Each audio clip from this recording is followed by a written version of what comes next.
George Galloway, and the mother of all talk shows. Welcome to the Open University of the Airwaves with George Galloway. I've been around the world, and I, like Lisa Stansfield, I'm headed for Rochdale right after this show, as a matter of fact. But right now, I'm in The Hague after the Lord Mayor's show. It was only on Friday, and all the euphoria that was around seems like an eternity ago, because it's all gone hideously wrong, and the danger of world war is back on the agenda this evening for reasons which, if you're not up to date, I will succinctly explain. We'll be talking about Rishi Sunak, about Sir KeirStarmer, about Joe Biden, about Donald Trump. We'll be talking about South Africa, but above all, we'll be talking about the atrocities, the massacres, the genocide, as we can now definitively say, that is taking place in Gaza. I was outside the so-called Palace of Peace in The Hague just an hour or so ago. That's where the historic judgment was delivered on Friday. Take a look at this. I'm at the International Court of Justice in The Hague. It's after the Lord Mayor's show. All the journalists have gone, all the crowds have gone, but the verdict hangs heavy. It's not a small thing to have been found plausibly to have been committing genocide, the very word genocide, and given 1 month, just 1 month, to report back to the court that you have ceased and you have desisted from any further harm and death to the Palestinian people in Gaza.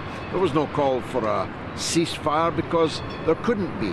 The Hamas and the other Palestinian resistance groups were not a party to the case, and the court can't rule that one side in a conflict stops fighting without having the other in front of it.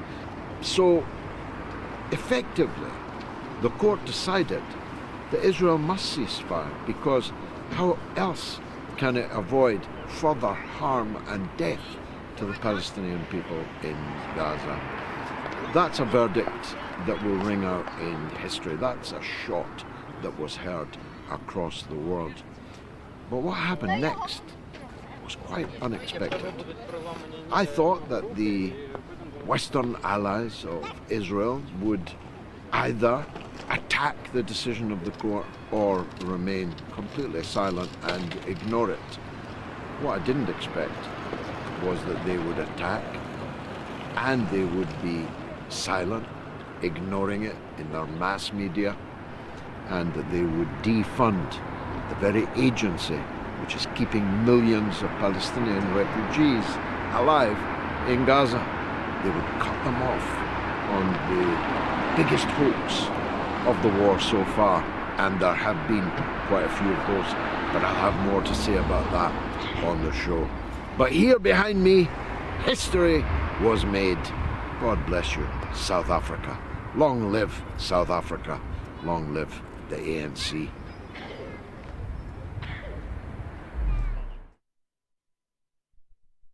How long ago it all seems. Friday was when that historic judgment was delivered.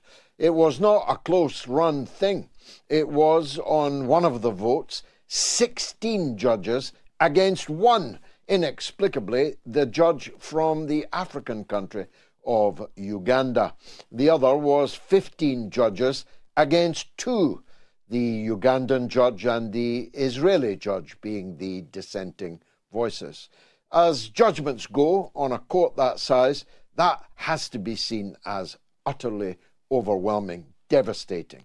And although I knew that Netanyahu had said in advance that he would not be stopped by any judgment of any court, because, of course, exceptionalism means that you are, well, exceptional, that laws are for other people. They're not for you, even though your state is a party to the Genocide Convention, even though your state has a judge on the court that is making the judgment. So I already knew that he would do that. But I did believe, and in this I stand condemned of unforgivable naivety.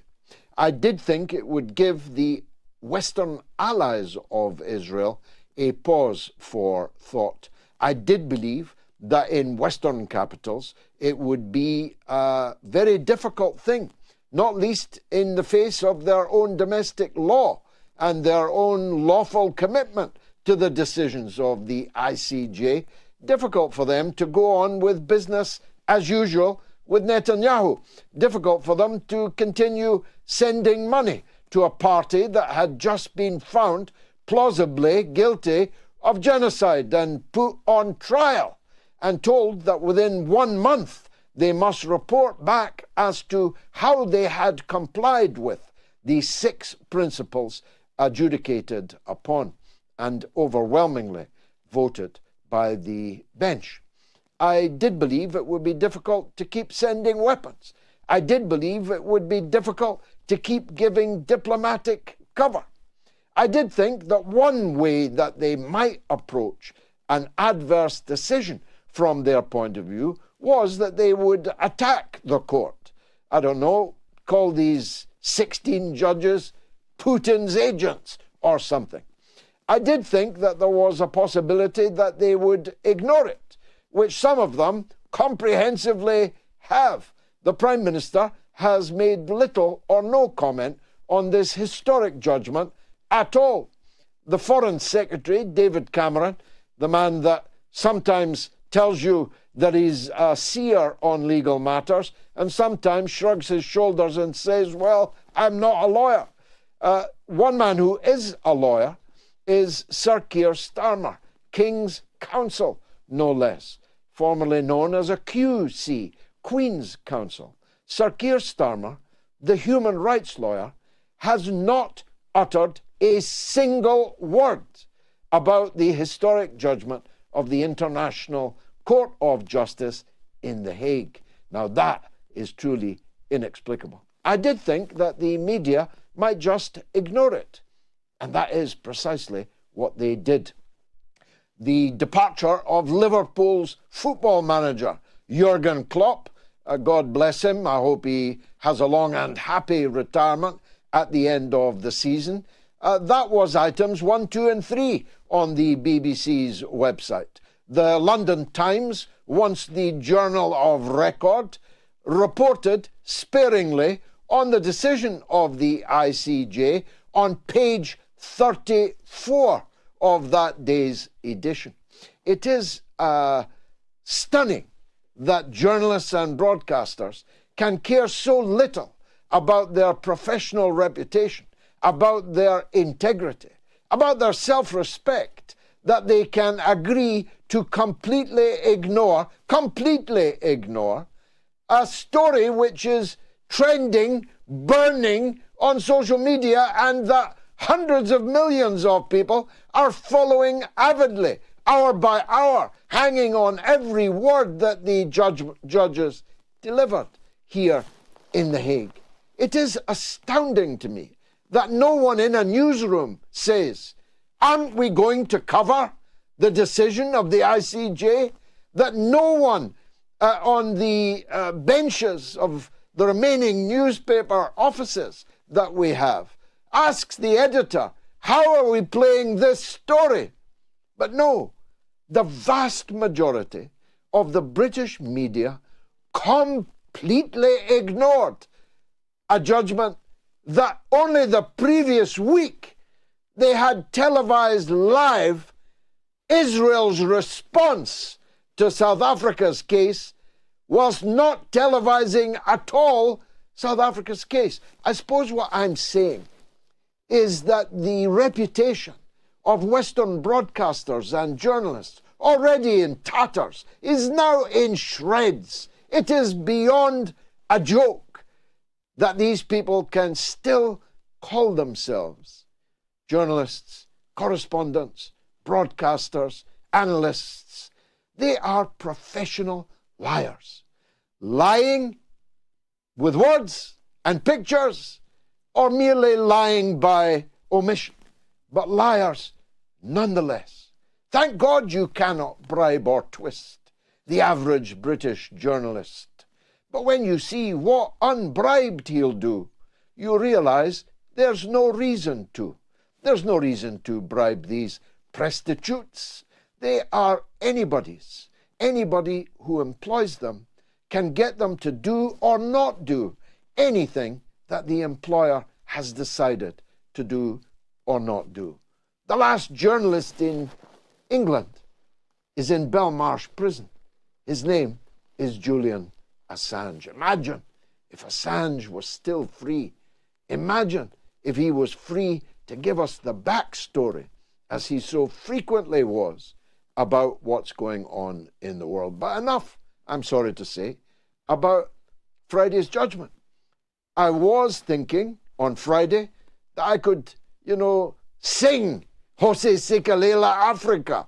I was hoping that I could talk at length about the great triumph of the people and the government of South Africa. But alas, I cannot, because two vitally important developments, clearly pre-planned, a conspiracy was clearly hatched, that if the judgment went against Israel the very next day, the UNWRA hoax would be launched to take the story in an entirely different and unexpected, at least to me, unexpected direction.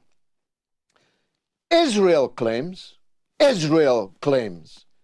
that's the same Israel that claimed they don't bomb hospitals, that the Al-Shifa hospital was blown up by a misfiring Hamas rocket. Yes, that Israel. The Israel that said there were 40 beheaded babies. The Israel that said there were dead children hanging on clotheslines. The Israel that said there were babies baked in the oven. Yes, that Israel.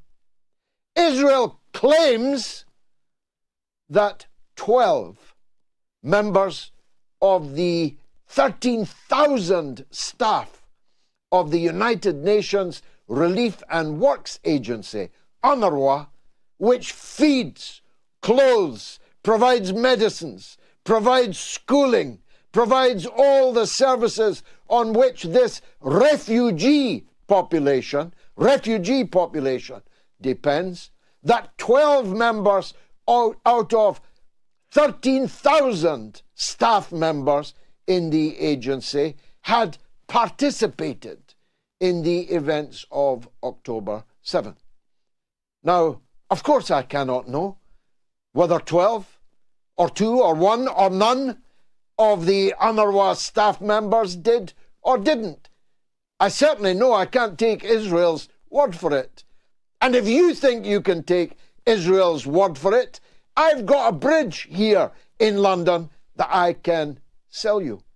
But in a clearly choreographed collaboration, one after another, of the white Anglo-Saxon Protestant countries, the Five Eyes and their pals, immediately, on an allegation by Israel, cut off their funding to UNWRA, meaning starvation for 2.3 million people. I'm talking about hundreds of millions of pounds over 24 hours, was immediately withdrawn in order to make you look over there. Don't dare look at The Hague. Don't look at Israel having been found plausibly to have been engaged in genocide. You know what a genocide is? It's a holocaust. That's what a genocide is. Don't look there. Look over there. At the 12, that's 0.04% of the UNWRA staff were involved somehow in October 7. We're told, by the way, that this allegation came as a result of interrogation of Palestinian prisoners that have been taken by Israel since it invaded Gaza. That's interrogation that has been denounced as torture by Amnesty International, by Human Rights Watch, and by governments throughout the world. We're told, on the basis of an allegation, that we should starve to death 2.3 million Palestinian refugees to whom we have an international legal responsibility, and have done since 1948 in the Palestinian territories and in the Palestinian refugee camps in the countries alongside. Now that would be like withdrawing all funding from the National Health Service because Dr. Harold Shipman murdered a substantial number of his patients. One bad apple, pull the plug on the entire National Health Service. You see how ridiculous this is? And the fact that it went into motion in this well-oiled choreography, within 24 hours it appeared in all the newspapers that had ignored the Hague decision, and all these chancelleries and heads of governments, heads of states, of the usual suspects, the United Kingdom, the United States, Canada, Australia, New Zealand. You get the picture. Well, that is in itself a genocidal act. When you have a legal obligation to provide food and medicine to a captive refugee population, and you renege on that legal obligation because a country just found guilty of genocide alleges that 0.04% of the staff of that agency were involved on October 7th, that is in itself joining the genocide. So the Western allies of Israel didn't just ignore the decision in The Hague. They didn't just attack the decision in The Hague.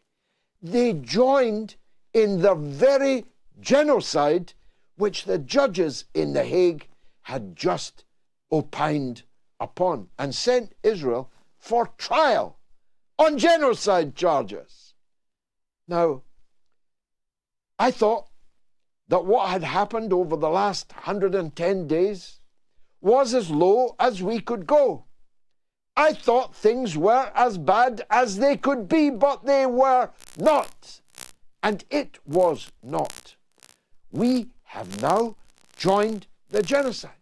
We are now jointly and severally responsible for a genocide that threatens the life of 2.3 million people, more than half of whom are children.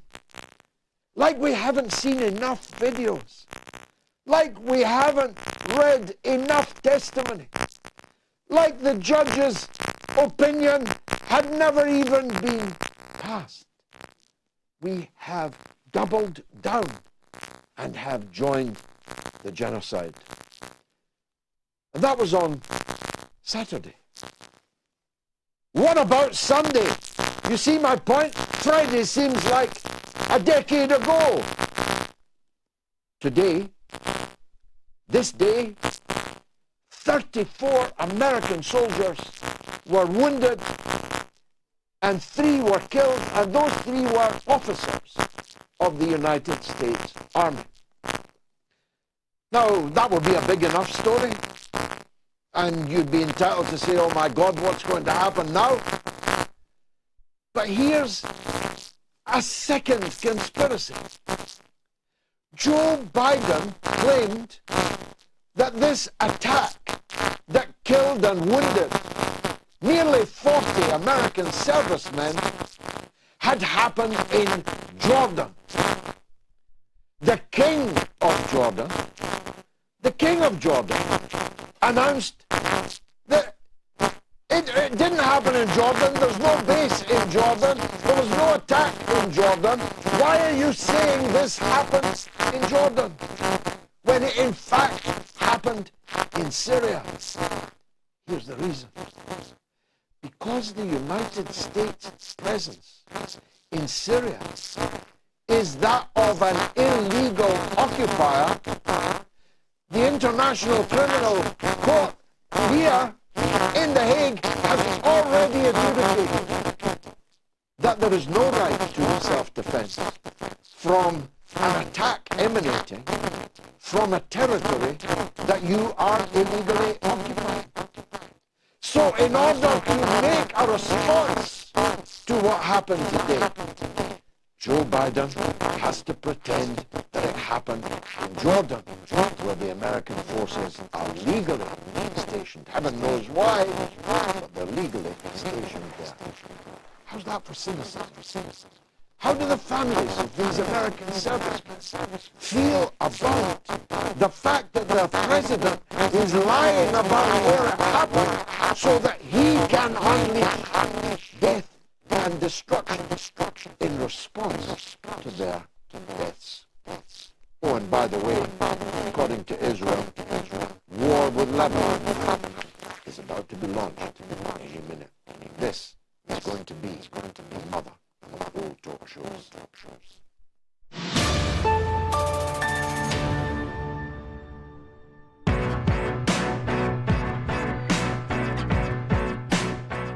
Do you know how many people watch MSNBC?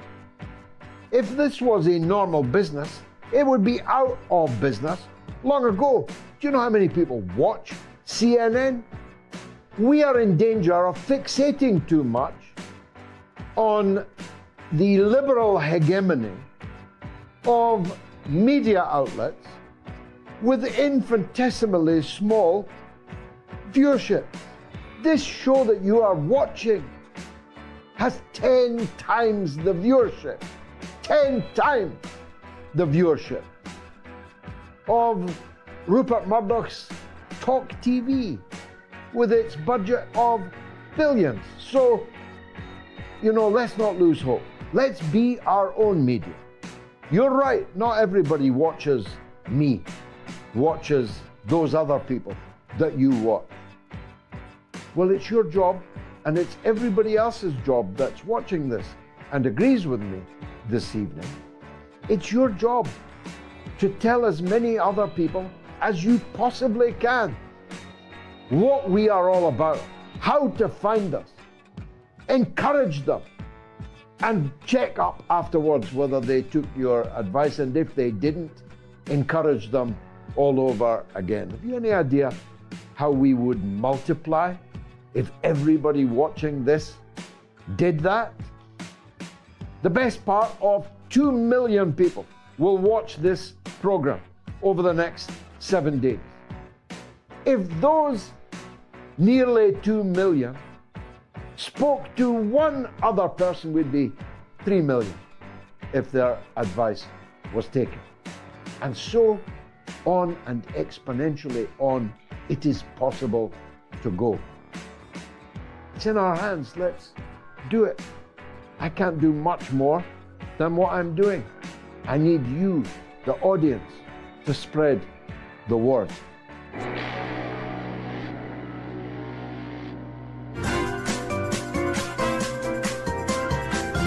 You are listening to the mother of all talk shows with George Galloway.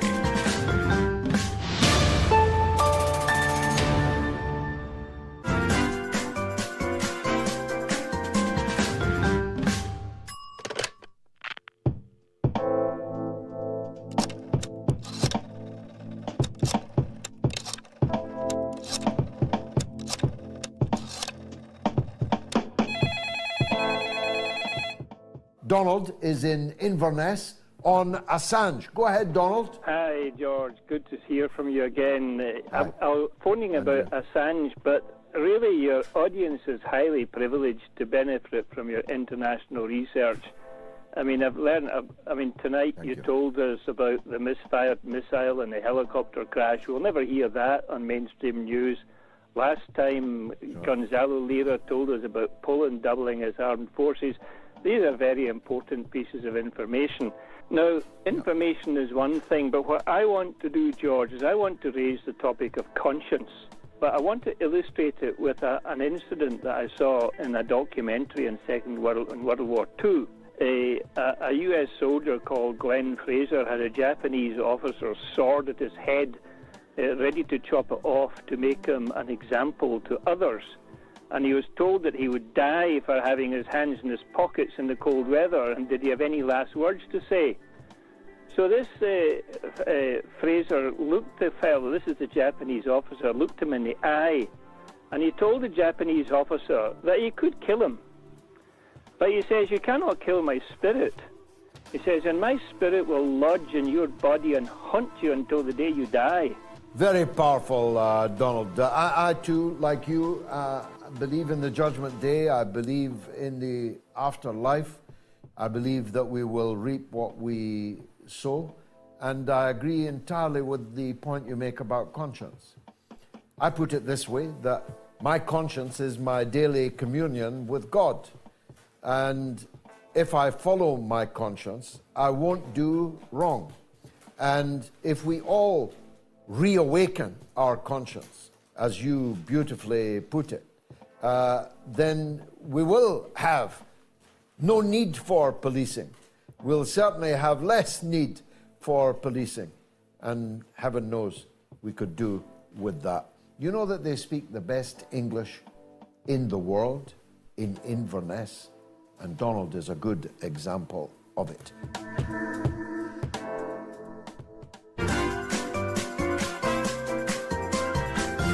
You are listening to the mother of all talk shows with George Galloway.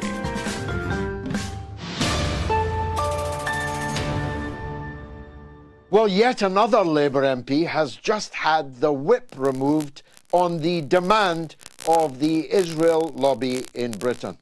Who runs the Labour Party in Britain? Well, I'll have something to say about that later when I tell you about my visit to Rochdale. But first, we've got the one and only Lara Elborno, who is a Palestinian-American international lawyer and the co-host of the Palestine pod. She was a guest just a couple of weeks ago, and she was a sensation.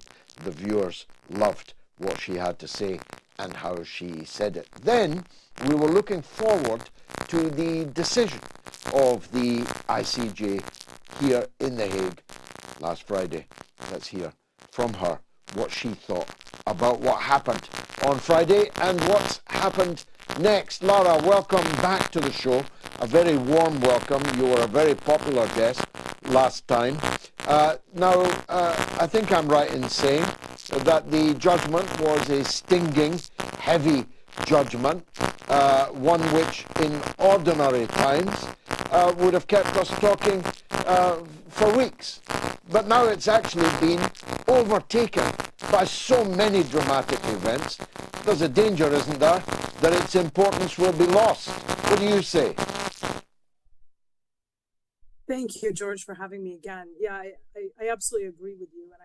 And for that reason, I first want to start by mentioning that the single most important thing that we must all be doing in this moment is continuing in the global movement to push for an immediate permanent ceasefire, and continuing also to keep our eyes on Gaza and Israel's genocidal assault, which is now in its 113th day. And I say this because in the 24 hours since the rendering of the ICJ order, Israel killed roughly 200 people in Gaza. It's been sieging and attacking Nasser Hospital in Khan Yunis, where the doctors have been tweeting out to the world, asking for assistance and begging the world not to let happen to them what happened to the doctors at Al-Shifa Hospital and so many other hospitals in Gaza. Israel has also issued another genocidal evacuation order seeking to push people even further south, so from Khan Yunis to Rafah, and create a bottleneck. And Rafah, as we know, is already at the point of catastrophe, suffering from severe overcrowding and the spread of disease. And many people, including children, continue to die from the cold, die from starvation, die from disease on a daily basis.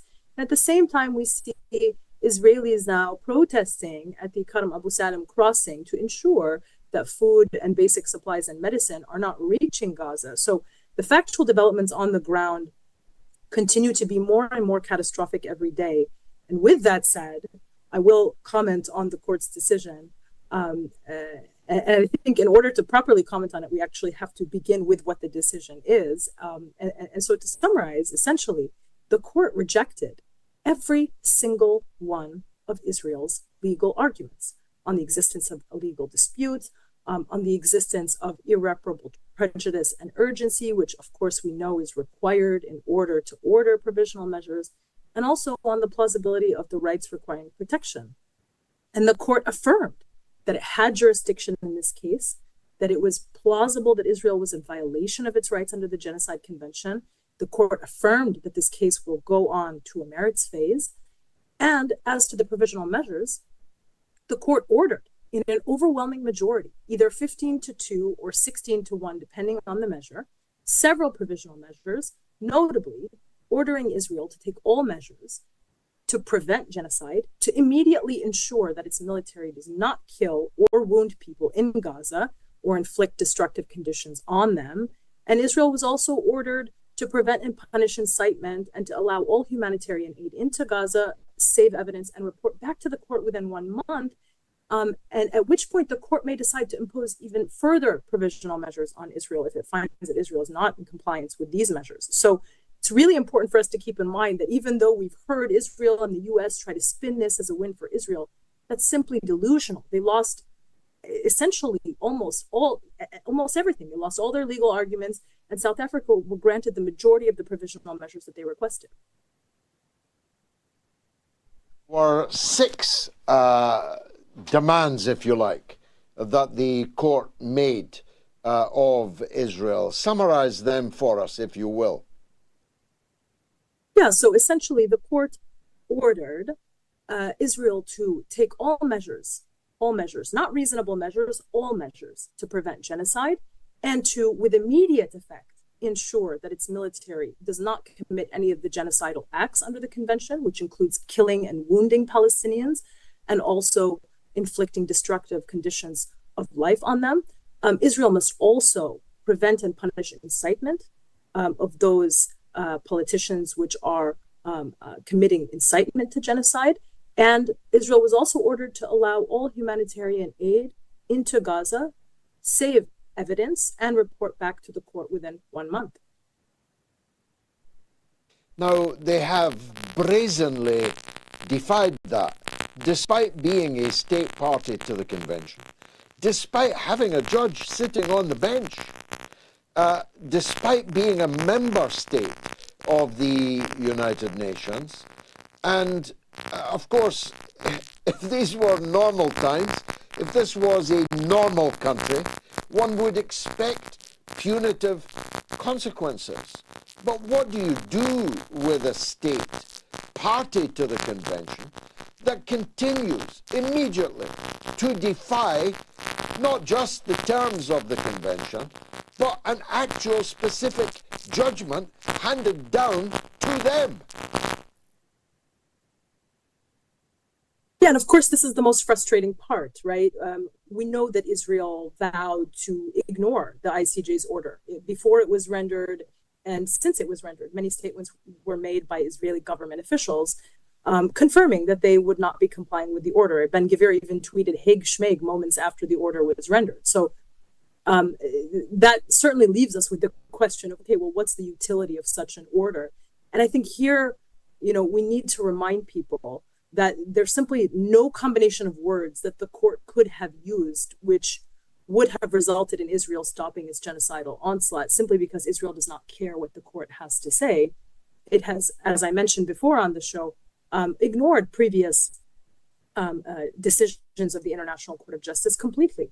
And so then, personally, I think the only utility then in the order is 2 things. One, it will ultimately change the rhetoric in terms of cementing Israel as a genocidal regime, which is to the benefit of the long-term Palestinian freedom struggle.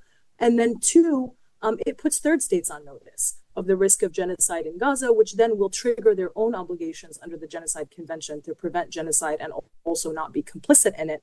And this can, with appropriate pressure from the grassroots, eventually get states to condition or suspend funding or the provision of arms to Israel, which is necessary in order for us to reach the point of a permanent immediate ceasefire.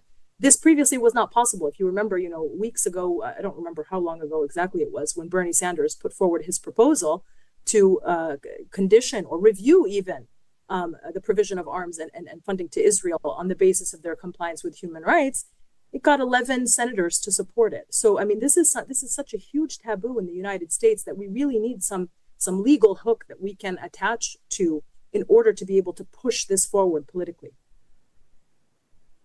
I never thought Israel would abide by the verdict, but I did think it would inhibit the actions of Israel's allies, including your country and mine.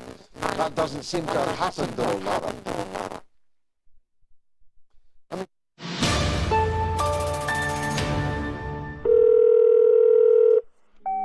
I always have been and always will be firmly opposed to any changes in the law to allow assisted dying or assisted suicide. I believe the threat to the dependent, the most vulnerable, the most desperate in our society is simply too great, and therefore assisted dying or legalized assisted suicide must never become law in this country. Thank you, George. Thank you very much. Bravo. I agree entirely, and spoke, I hope, powerfully in Parliament against this euthanasia, legalized murder. I have the most profound feelings of opposition to it, which, as you say, does not mean that the pressures on people who are terminally ill, who have lost hope, are not themselves profound, and that the pressures on people without pay and without any kind of remittance or relief are condemned to years, decades of caring for people who are terminally ill, helpless, hopeless, and so on, that these are not deep, deep mines of anguish and of pain and of doubt. But I have a moral and religious obligation to oppose it. If capitalism was a person and it could kill anyone that it liked, it would kill the one that will never again turn a penny of profit. It's very easy to imagine relatives, even family members, even husbands and wives that would like to see the back of you, either because they think you've suffered long enough or because they'd quite like to see what's in your will and quite like to spend it. I wouldn't trust, and I don't think you should, anybody to decide whether you live or die. As a religious believer, I believe that that is God's job, not yours. This is a subject we'll have to return.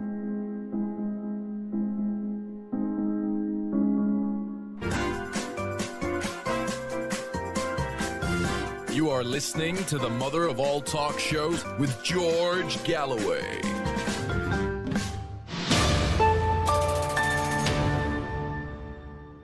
Well, my apologies for difficulties with my sound.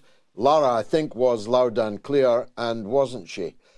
She was summarizing the judgment that was made on Friday at the ICJ and had moved on to beginning to adumbrate the consequences that have flowed. So if Lara's still with me, and I'm in a makeshift studio, thanks to my good friend Faisal, so I'm not actually able to see her. But if Lara's still with me, Lara, I was just saying that I didn't expect Israel, of course, to abide by the judgment, but I thought it would inhibit Israel's allies, foremost amongst them your country and mine, in carrying on business as usual. But that doesn't seem to have happened, does it? No, actually, within 24 hours of the ICJ order being rendered, we had several Western governments, led by the US, Canada, and the UK, cut funding to UNWRA, which is the UN agency for Palestinian refugees and the single largest provider of aid and services on the ground in occupied Palestine. And it cannot be, overemphasized the extent to which this is going to have disastrous consequences and lead to the killing of Palestinians on the ground today in Gaza who are already beaten down and starving and displaced and have been undergoing hell for over 113 days now.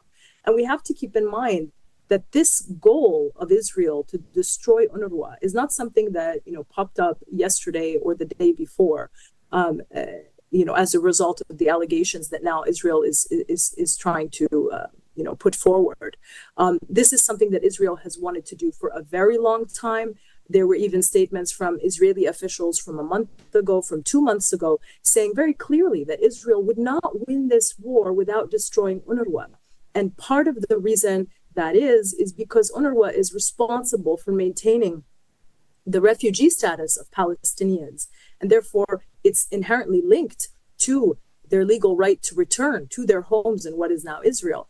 And so for Israel, destroying UNRWA is a means of it having, it would allow it to essentially get rid of all of these Palestinian refugees, at least, administratively, at least in terms of in name, and it would allow it to further entrench its settler colonial agenda. And so this is something that we have to reject completely. And I just want to emphasize the extreme hypocrisy and double standards by the US and these other countries that have joined it in such a move. Instead of sanctioning Israel in the wake of the ICJ order, which clearly put those countries on notice that by continuing to support Israel, they too are violating the Genocide Convention, they did the opposite.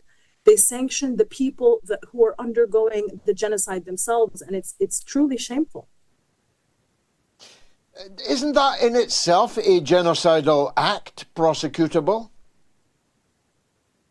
Oh, absolutely. I believe it was Francis Boyle, the Professor Francis Boyle, who previously worked on the genocide case having to do with Bosnia, that tweeted or he put out a public statement saying that this now is actually a genocidal act under the convention.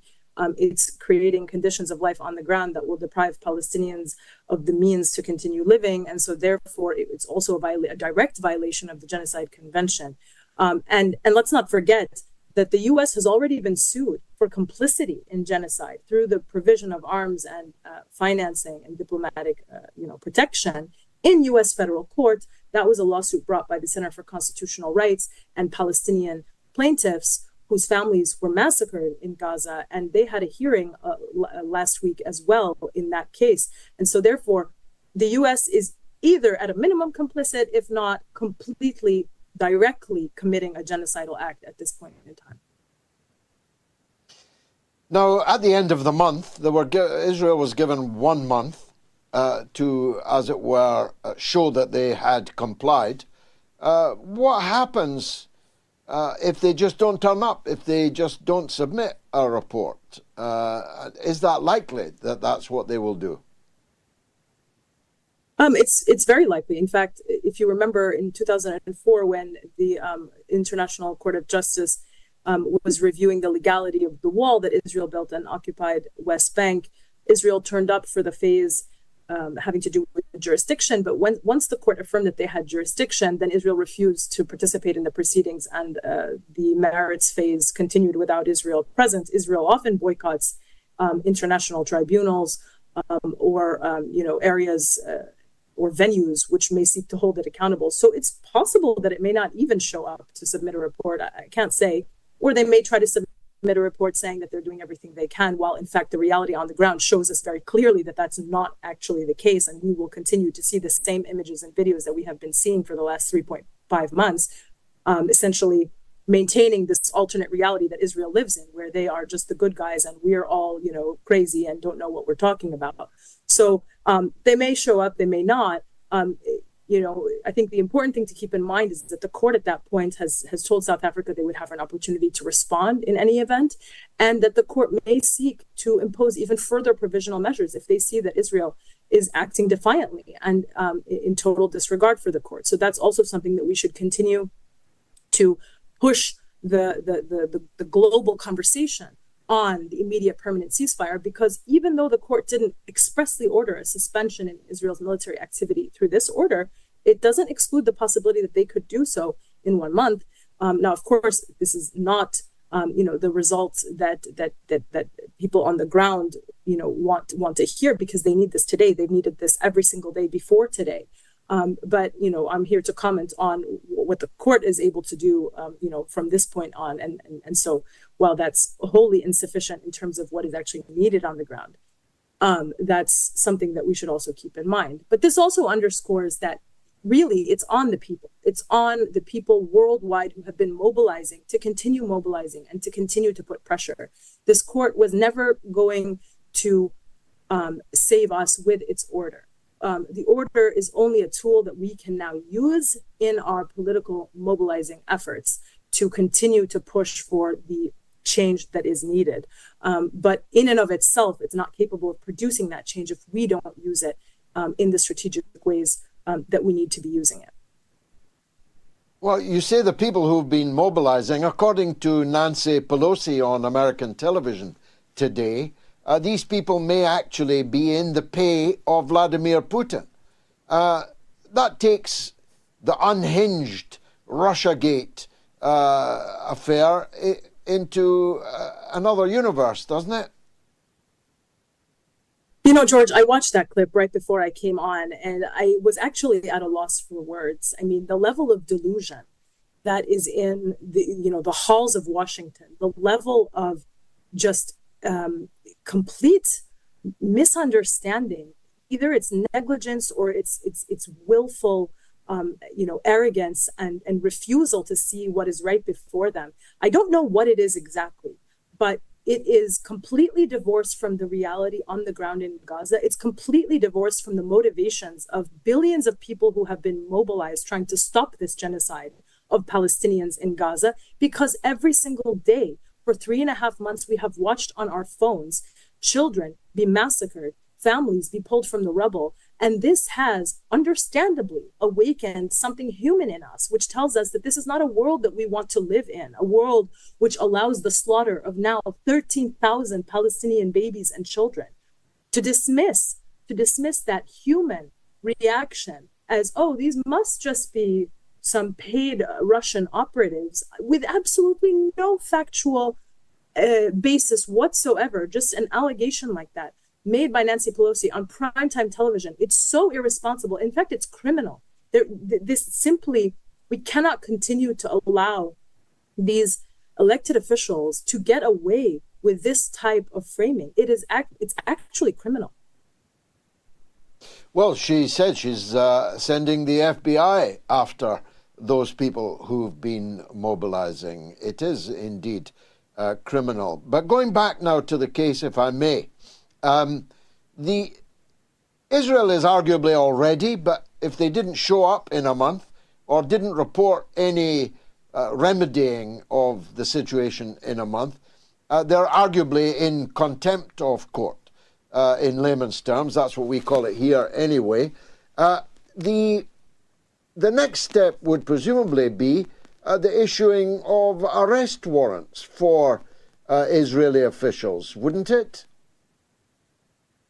Well, I mean, that's a step that should have actually taken place long ago. If you're speaking about the International Criminal Court, the International Criminal Court did not need a finding by the International Court of Justice in order to proceed to issue arrest warrants for Israeli officials. That's something the prosecutor could have done long ago. And in fact, he was urged to do long ago by Palestinian NGOs, by politicians worldwide, by states who referred the matter of the Gaza genocide to him.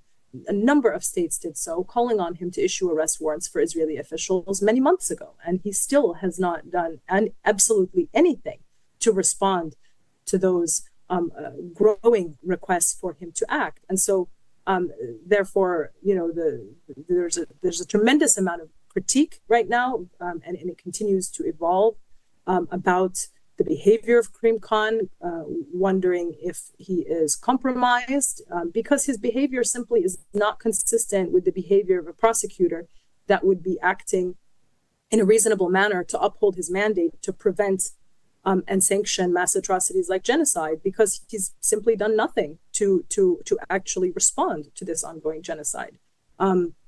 So whether or not I'm now, I'm here in The Hague looking for Mr. Khan, but he is avoiding me. As a matter of fact, I know him, but that hasn't stopped him avoiding me. And if I can, I'll find him and put a microphone under his nose. But while we've got you here, and you are an international lawyer, can I ask you just one adjacent question? I said in my monologue, I hope it was able to be heard, that Joe Biden deliberately said these American soldiers who were killed and wounded today, he deliberately lied that they were killed and wounded in Jordan, rather than where they actually were killed and wounded, in Syria, where, I'm arguing, the United States presence is an illegal one, whereas their presence in Jordan, for some reasons best explained by the Jordanians, is a legal presence. The difference being that in law, the United States could legitimately and lawfully respond to an attack on its forces in Jordan, but would be acting illegally in responding to an attack on their illegal presence in Syria. Have I got that right? You know, George, I'm not sure that distinction even matters, because when has it ever stopped the U.S. To know that they're acting illegally? I mean, the invasion and occupation of Iraq was illegal for all intents and purposes, and the U.S. has never actually changed its behavior in accordance with what is legal or lawful. It has participated in many illegal aggressions and occupations. So I don't know that that's necessarily what's behind this characterization. Maybe he just can't read the maps. That's always a possibility. Sorry, yes. I said lastly, Lara, but really, I promise lastly. The decision of the court here in The Hague on Friday seems to me to make the action of the Yemenis illegal action, on the basis that it is an obligation on anyone to stop what appears to be a genocide by any means in their power. That would render the Yemeni action in the Red Sea legal, and the British and American punitive expedition against Yemen, again, entirely illegal. Have I got that right? Yes, I think so. I think that's a fair characterization. And then that leaves us in this absurd reality where the fact that these Western governments have now relisted the Houthis as a terrorist organization puts us in this, alternate reality where people who are presumably doing what is necessary to comply with international obligations to prevent genocide have been characterized as terrorists, and other people who may speak out to support such action may then even find themselves prosecuted or arrested or interrogated on account of supporting terrorism. And so this is the absurd reality that we live in today. It is Alice in Wonderland. It's through the looking glass and down the rabbit hole. Lara, as always, I'm very grateful to you, especially given the technical problems that I've been having. Thanks for sticking with us and answering so eloquently the questions that everyone in the audience will be thinking and asking. Lara Elborno, thank you for joining us on the Mother of All Talk Shows. Now, we have a poll, which I omitted to mention earlier. Will the ICJ ruling stop the US and the UK arming Israel? Well, not so far, it hasn't. And indeed, according to this poll, precious few of you think that it will. Overwhelmingly, 95%, 90%, 94%, 91% of you think not. 21,747 of you have voted already in the poll. You've got plenty of time to get your say. Now, coming up after this break, it is the coolest of cats, our favourite American correspondent, Garland Nixon. Stay tuned. It's the mother of all talk shows.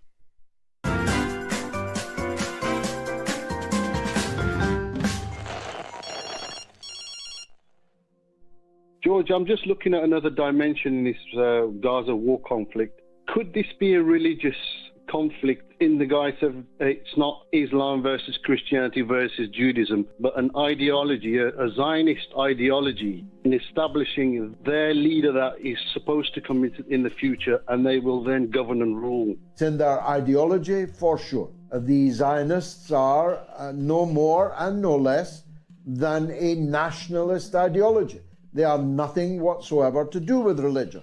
Anybody who thinks Netanyahu is religious hasn't looked too closely into his private life. These people are extreme nationalists, exceptionalists. Some Americans believe in American exceptionalism. Zionists believe in Jewish exceptionalism. Nobody, in truth, is exceptional.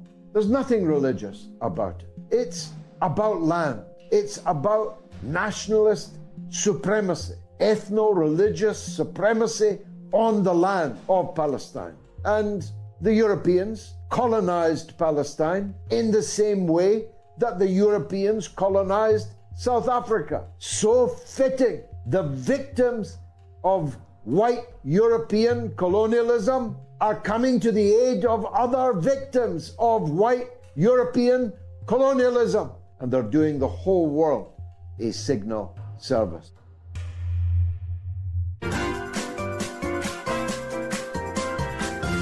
You are listening to the mother of all talk shows with George Galloway.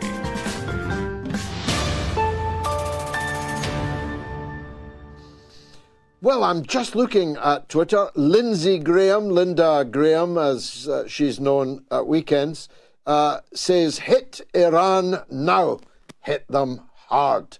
And Senator John Cornyn says, target Tehran. Tucker Carlson responds, effing lunatics, although he wrote it out in full. How very, very interesting. Will the ICJ ruling stop the US and UK arming Israel? You can vote for the next half hour or 45 minutes or so. Now, Garland Nixon is always my go-to guy for up-to-date news and views on the United States political scene, and heaven knows there's plenty to ask him about this evening, and I'm glad to say that the radio show host and political analyst joins us again now. Garland, thanks for coming back on the mother of all talk shows. Let me ask you what I just asked Lara Elborno. Did Joe Biden just prove incapable of reading the map when he said, and it's of course repeated ad nauseum by all these stenographers of the mass media, when he said that these American troops had been attacked in Jordan? Or was he, as I suspected, Lara thought not, deliberately dissembling in order to provide cover for some violent spasm in retaliation? What's your view? You know, believe it or not, I think that this is somehow in some way connected to the ICJ ruling. I believe that Biden and his team sat down and decided what their position was going to be, what their statement and argument was going to be. I think they recognized that their bases are illegal in Syria, that could be a potential problem for them in the future. It could be a potential problem for them arguing to the American people that the troops were, doing a just job, doing something legal. I think they recognize that any action they take, it's really a huge potential problem for them because the troops are illegally occupying a country.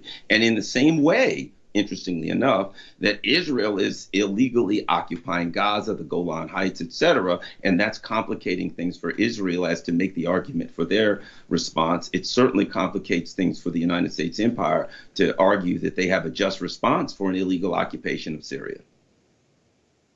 Yeah, that certainly was my initial thought. I suppose we'll see. It must have come as a shock that the natives can sometimes fight back. The United States government is used to dishing out violence. Now they've been on the receiving end of it, and quite substantially, almost 40 people killed or wounded. Their parents, their spouses, their children will have long to lament the utterly pointless, or is it pointless, presence in Syria of these American forces. Well, the problem they have now is, and I think this is another reason that they wanted to try to say it was in Jordan or anywhere but Syria, because they cannot afford for an epistemological, an empirical discussion about the location of our troops. Our troops are in Syria illegally. The rules-based international order says the United States can do anything they want, anywhere they want, anytime they want. And the U.S. can never afford to have the discussion with the American people about what they're doing, because oftentimes it's in violation of international law. So this is going to be a real problem for the Biden administration, just having the discussion, an honest discussion about why the troops are there and should they be there. And now they have to, they're having this internal discussion that 3 troops were killed. Now are they going to take an action that causes 3,000 troops to be killed? Are they going to take an action that causes, dramatic problems as a result of doubling down on a really bad policy? Well, Linda Graham was very clear, and John Cornyn, that you got to hit Tehran. That would, of course, trigger the wider regional war that Biden says he's been trying to avoid. Is he still trying to avoid it? Was he ever trying to avoid it? Well, I think there are battles internally amongst the neocons as to, there are people like the John Bolton wing that wants to attack everything all the time, that aren't like a John Cornyn and a Lindsey Graham know good and darn well that if Joe Biden makes that decision and it goes really, really bad, that they can simply say, well, we didn't make the decision, we may have suggested it. So Joe Biden knows that he's kind of, hanging out on a limb. If he makes a decision that turns into World War III or God only knows what, the same people that were pushing him to do that are going to, immediately jump off the bandwagon and turn on him. The other thing that I think is significant is, the neocons had argued that they could keep the Straits of Hormuz open if we ever, of course we can attack Iran because we can keep the Straits of Hormuz open. Well, now that it's clear that they can't keep the Red Sea open, it's obvious they couldn't keep the Straits of Hormuz open. Therein goes the speculators on the energy market, the derivatives market. So if he takes this action, it could be an economic, suicide pill for the United States and a significant portion of the West, if not the world. Now, I saw some staggering polling statistics today, Garland. 80% of Democrats support an immediate ceasefire in Gaza. 50% of Democrats think that Israel is committing genocide in Gaza, and 20% weren't sure.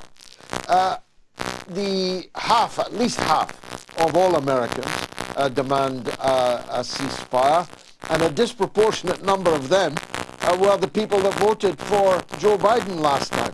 The Democrats are in a real pickle now, aren't they?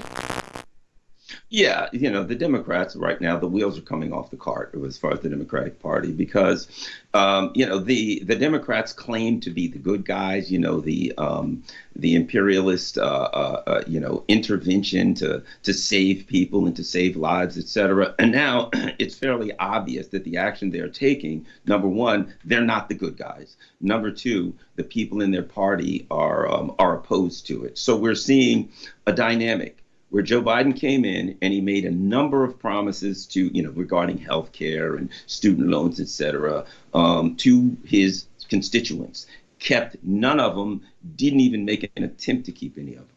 Now we're in a situation where on foreign, that's domestic policy, the ruling elite, particularly the Democratic Party, are completely disassociated from their base. Now we're looking at foreign policy, where the same base says, no, we're not down with this. There's a moral contingent here, and we don't support this. And we're seeing that the ruling elite, particularly in the Democratic Party, are completely separated from their constituents when it comes to foreign policy. So at this point, I'll be honest, I've never heard and most people who understand United States politics know that Black America has always voted in a block for the Democrats, right? They've always, and it's been basically, a lot of it's been fear-based. A lot of it's been, okay, the Democrats are they're the Union and the Republicans are the Confederates, metaphorically speaking.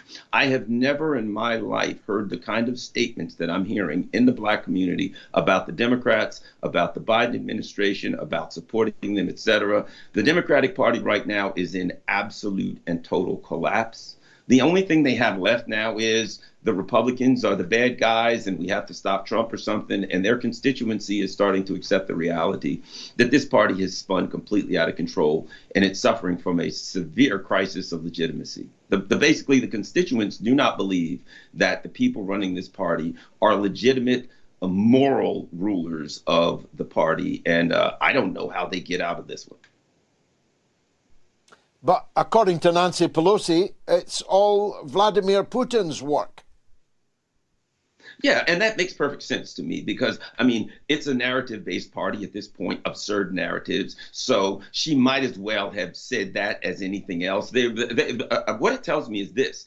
They have run out of answers. At that point, when somebody comes to you and gives you a legitimate question about political policy, and you are a member of Congress, you're a representative of the ruling elite, and the best you can say is Vladimir Putin, something about the protesters, you've run out of answers, and you're in deep and serious trouble.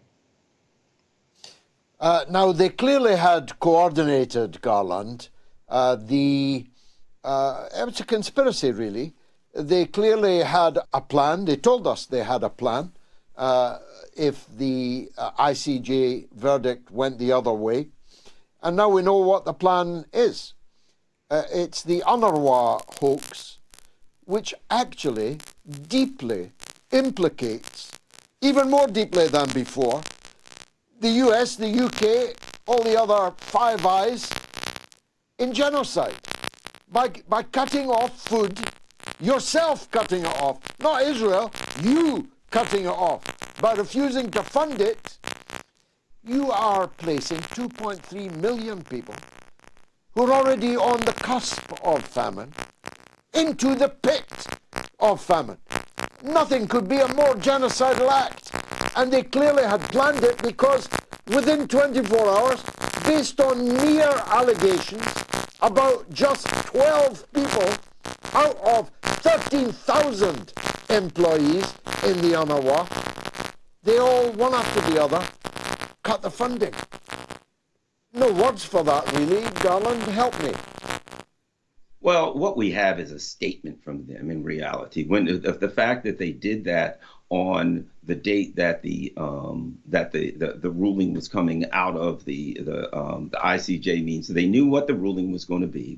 Any thinking person could figure that out, and they wanted to make a statement because what we're seeing here is what the rules-based international order, the argument that 4% of the world in the United States can rule the other 96%, the argument that the United States is the judge, jury, advocate, executioner, etc., for the entire world and does not have to adhere to any international policies. That's the question at hand here. South Africa is arguing we can go to a criminal court of justice.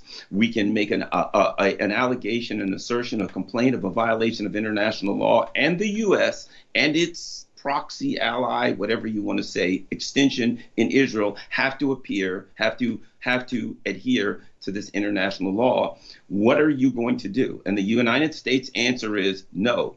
We're going with the rules-based international order, which says we can do whatever we want. And it's just a way of them poking an eye into the system of international law. I mean, poking a finger into the eye of the system of international law, saying we will make a statement on the day that the ruling comes out. And that statement says, no, we're not adhering to international law. I would argue this. I would expect that maybe Syria or Libya, maybe South American countries that have suffered from the machinations of U.S. imperialism now will be lining up to write their complaints and present them at the ICJ. That this is not, the United States has not heard the last of this battle between the international rules-based international order and the international system of international criminal justice that the rest of the world recognizes. Does Donald Trump just have to sit there in Mar-a-Lago and the presidency fall into his lap? It's hard to see any other outcome at this moment. Absolutely. And, Donald Trump, he's run off at the mouth and saying some foolish things. Now, a couple of things about Donald Trump. He recently, there are strong rumors. I don't know how accurate they are, but there are strong rumors floating around that he is seeking to talk to RFK Jr. about being his VP. Donald Trump recently made a preposterous statement that he would put 60% tariffs on anything coming from China, which would, of course, the tariffs are not against China. It's basically a tax against the American people. So I don't think the American people would be thrilled about seeing all of the stuff that they're buying, everything on Amazon, everything in Walmart, immediately a 60% increase. Yeah, that I don't think that would go over big. But the bottom line is this: Donald Trump would be better off to be quiet right now, to pull the trick that Joe Biden pulled in 2020 and just claims that he has COVID and go hide in the basement, because they are putting this thing in his lap. Yeah, it looks that way to me. That's fascinating, the RFK thing. Of course, it would be a bit of a two-headed monster on some issues. It would be quite a tug of war on other issues between president and VP, and one of the two has rather more political timbre than the other. I would have guessed there would be too much trouble in the House if he took on RFK. He's more likely to go for someone who wouldn't argue his corner all that strongly. Well, John, here's the thing. Donald Trump is so unpredictable. I kind of thought Vivek Ramaswamy was going to be an option, but Donald Trump is so predictable. Who knows? The worst thing Donald Trump could do would be pick, one of these people that's inured to the system, because right now the system is creating an environment where Donald Trump looks like an outsider, and his best bet is to continue to, to play the outsider game, and they're just going to hand it to him. I do think that the Biden administration right now is so tangled up internally and externally. I mean, we've got this thing going on in Texas, where literally the United States is on the verge of some kind of a war between the states and the federal government. And they've got a problem that they can't resolve. We've averaged about 2 million undocumented immigrants coming in per year over the last 3 years. But the reality is, even the Trump people, the conservatives, the people who are saying that it should be fixed, they have a valid complaint. However, they will not address the problem, and that is that the United States destabilized the entire region in South and Central America. And this is the chickens of U.S. imperialism coming home to roost. So they're saying we want to deal with all the undocumented immigrants, but they still will not admit that the destabilization of entire regions has created this dynamic, in the same way that, getting rid of Libya brought in all of the African immigrants, on and on and on, that we've got a U.S. empire all around the world that won't admit that imperialist, aggressive, violent foreign policy is causing people to come to their country because it seems safer than the countries that have been bombed and overthrown. Well, you've nicked what was my last question, which is if Russia now begins supplying weapons to Texas, it would not actually be a party to the conflict, would it, based on the Ukrainian model? According to, well, here's the thing. again, we get back to the ICJ ruling, because what you bring up again is this.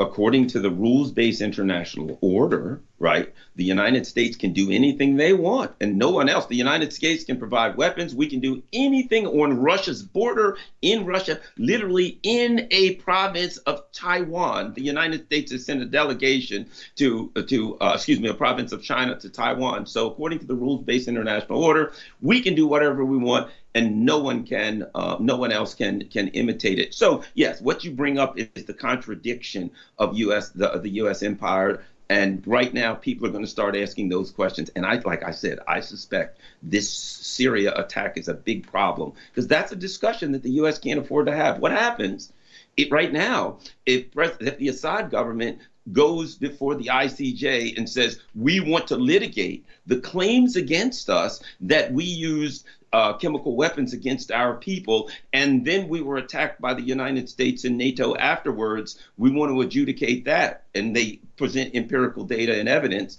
Again, the U.S. empire is sitting there with so many skeletons in their closet that they can't acknowledge the legitimacy of the international criminal, the ICJ. Incredible. Garland Nixon, as always, thanks for your wisdom and your wry humor. Very good to see you again. Let me take a quick break and then I'll be back with your calls.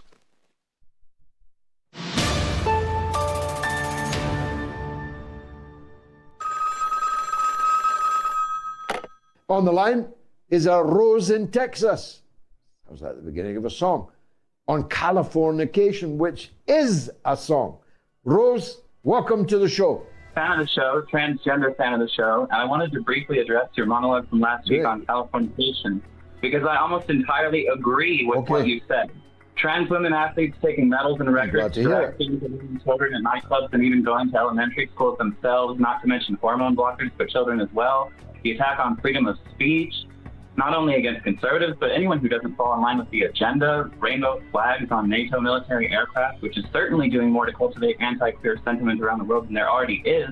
All of that makes me sick. So because I don't believe in incest, bestiality, necrophilia, and pedophilia, I'm basically culturally right-wing by today's standards, even though less than 5 years ago, I'd still be left-wing. So in regards to you and everyone else watching who thinks of me and people like me as the villains right now, you should know that I support the most traditional Muslim, Jewish, Abrahamic believers to be as homophobic and transphobic as they want, because guess what? That's freedom of religion, which is a value we claim to have in the West.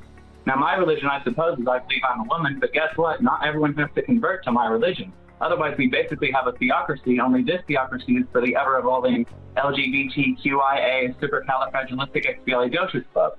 So that's all I wanted to get out of my system. Thank you. Well, Rose, if I could put your call in a glass bottle and ship it around the world, I promise you that I would do so. Crystal clear, beautifully expressed, and I wish you every happiness in life.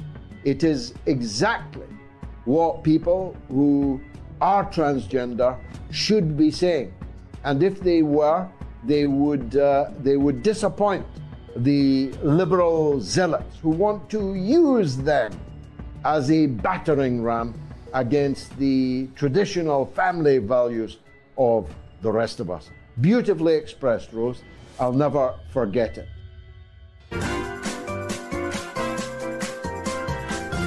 You are listening to the mother of all talk shows with George Galloway.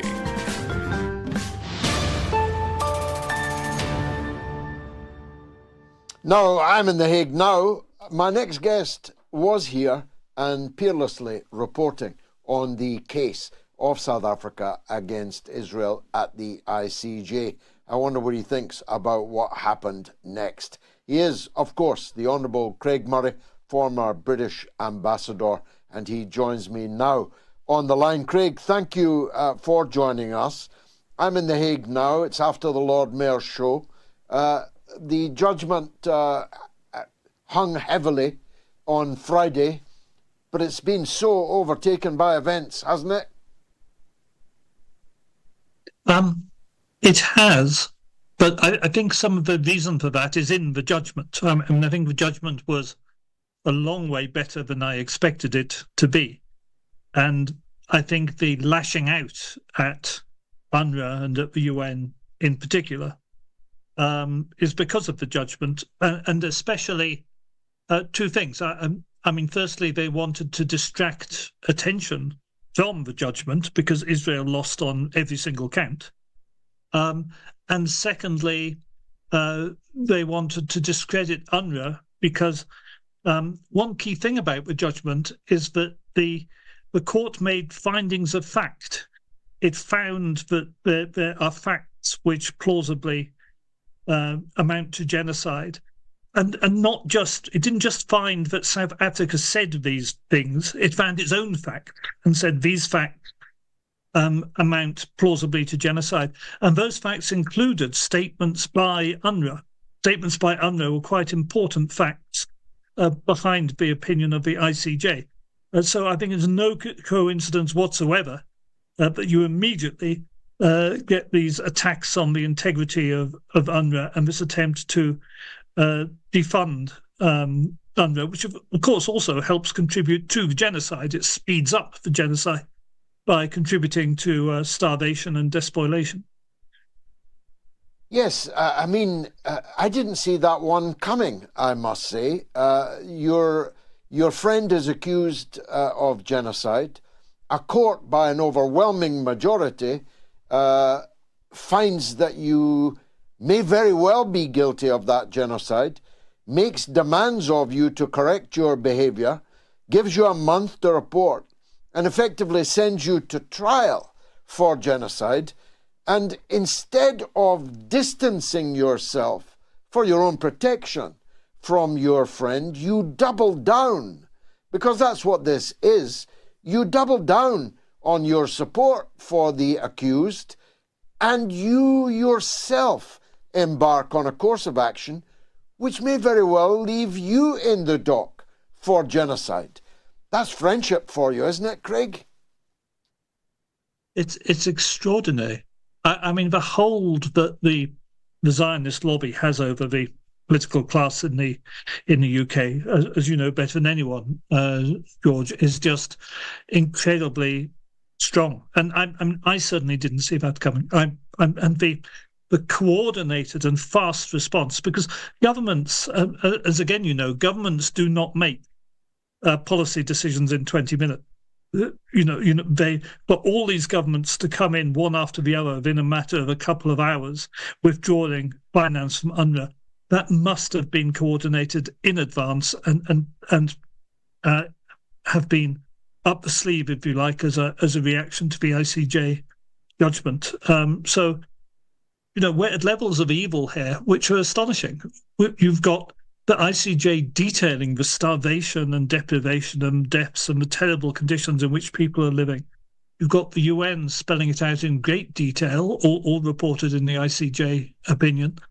And then you've got action taken deliberately to increase starvation. And it's so evil, I'm struggling to come to terms with it. Yes, me too. I know UNRWA very well. Over decades, I have known them well in the refugee camps in Lebanon, first of all, which I first attended in 1977, and of course in Gaza, where they are literally the difference between life and death for millions of people. They provide the food, they provide the medicine, they provide the schools, they provide the funding for the basic levels of health that exist in normal times. And now our government, the governments of our closest allies, have pooled the funding. I'm almost lost for words about it. Yeah. No, it's simply astonishing. It's evil. It's the only word that is for it. It's an act of evil, and it's an act of petulance in part as well, because they are really angry about the international system and the International Court of Justice standing up to them in a way which they didn't expect, I think. And they had contingency plans in place, and I assume they had a few days' warning of the way the court was going. But I think they were very confident that they'd be able to lean on the ICJ and get their way, and the ICJ has stood up to them. And I think it's so unusual for them to have the Zionist narrative contradicted bluntly in this way, that they're reacting in anger and emotion. And in perfect synchronicity. I mean, one used to expect the United States to be fully behind Israel, the United Kingdom to be not quite as fully, but still pretty much, and countries like New Zealand and so on, likely to take a much less supportive stand. Countries like France, sometimes not supportive at all. But they moved like it was like an episode of Come Dancing. It's true. It's astonishing, and on such a flimsy pretext. I mean, you've got this organisation which employs 30,000 people. It employs 14,000 people in Gaza, of whom 12 are alleged to have taken part in events on the 7th of October. And that's alleged by the Israelis. Nothing has been proven yet. Those poor people, one of them has already been killed by the Israelis. The others have been sacked before the investigation, which says something about, the kind of justice at play here. And this is a minuscule proportion of the staff of UNWRA, even were it true. Would you close down the US post office because it had 20 criminals in it? It's just, as a pretext, it just doesn't add up. It's quite astonishing. And for so many countries to all act in concert on such a ludicrously flimsy pretext is it's something which I think future historians will puzzle over. And yet the BBC, I saw you commenting on this, went for it hook, line and sinker. It became, having ignored the result here in The Hague, they went nap in horse racing terms, in bookies terms. They went nap on this, I think, hoax over UNRWA. Our journalists our broadcasters have completely lost any sense of integrity, it seems to me. Yeah, I don't see how any honourable person can continue working for the BBC. And I would say to our listeners that I don't see how any honourable person can continue paying their television licence. And that is something people can do. It wasn't just the lead item on the news. It was 8 minutes long in a news bulletin. And as you know, it's very, very unusual to have a single item that's 8 minutes long on the main news bulletin. Normally, items are 2 or 3 minutes long at most, and often they're a matter of seconds. 8 minutes of propaganda. And of course, it gives them the excuse to retail all the rather dubious atrocity stories of 7 October all over again. It was massively more. It was 3 or 4 times the time they gave to the ICJ opinion that Israel is possibly guilty of genocide, plausibly guilty of genocide, and that 25 to 30,000 people are dead. And instead, they had 8 minutes on this sacking of 12 people. It's just astonishing. It absolutely beggars belief. Now, help me on this, Excellency. The leader of the opposition is a King's Counsel. Sir KeirStarmer, KC, King's Counsel. He's a human rights lawyer. He's never done opining on all manner of apparently or allegedly illegal acts by some countries, principally Russia. And he's ready to do that live on television without being in possession of all the facts or necessarily even any of the facts. But he has been completely silent on a finding of the ICJ against a country that he has pledged his support without qualification. He's living up to that promise, isn't he? It's sickening. And the degree of humiliation he's prepared to go through in order to maintain a sort of record of 100% loyalty to Israel. I'm sure you saw the interview where he was asked about the civilian being shot dead while carrying a white flag. And he was asked point blank, is it a war crime to shoot dead an unarmed civilian holding a white flag? And he said, oh, well, I can't tell. You know, you shouldn't ask politicians to give off-the-cuff answers. I need to see more evidence, blah, blah, which is ludicrous. I mean, it's frankly shameful. And at no stage has he been prepared to call out any of the obvious Israeli war crimes, including when they shot dead 3 of their own hostages who were unarmed and carrying a white flag. It's really quite astonishing. And we have the Labour Party today with Lisa Nandy saying she supports the cutting of finance to UNWRA. And then I presume after a substantial reaction from their membership, their position now is that they support ending the finance to UNWRA, but that the flow of aid ought not to be interrupted, which makes no sense whatsoever. They just tie themselves in the most ludicrous of knots and humiliate themselves in order to avoid any criticism of Israel whatsoever. And finally on that, as we know, 40% of shadow cabinet members are financed by the Zionist lobby. 40%.